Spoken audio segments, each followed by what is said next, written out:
ඔබතුමා දැනගන්න මේ රටේ ආණ්ඩු පෙරලිද්දී හැරවුම් ලක්ෂ්‍ය තීරණාත්මක අවස්ථාව උනේ පළාත් සභා මැතිවරණයක් නැත්නම් පළාත් පාර්ලිමේන්තු මැතිවරණයක්.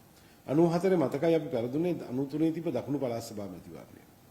අපි 2015 දිනුවේ 2004 තිබ්බ ඌව පළාත් සභා මැතිවරණය අපි ජයග්‍රහණය කරපු නිසා.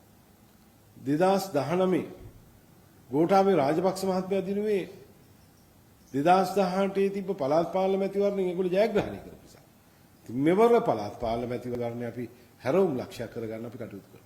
දෙහිවල අපේ ආසනීය ප්‍රධාන සංවිධායක චන්න විකුම් මහත්මයා අද වන විට අපේ පක්ෂ කීපයකින් අවුරුදු ගාණක් දෙහිවල ගල්කිස්ස නගර සභාවේ දිගෙන් දිගටම ජයග්‍රහණය කරපු മന്ത്രിවරු 5 දෙනෙක් අද අපිට එක්ක අහු වෙනවා.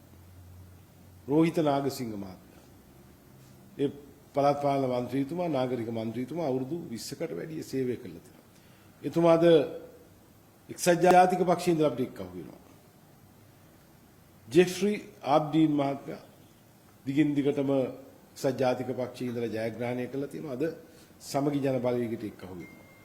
ඒ වගේම ශ්‍රී ලංකා නිදහස් පක්ෂයේ බොහොම ප්‍රබල ජ්‍යෙෂ්ඨ මන්ත්‍රීවරයෙක් තිලක් අපොන්සු මහත්මයා ශ්‍රී ලංකා නිදහස් පක්ෂයකට අපිට එක්ක අහු වෙලා ඉන්නවා.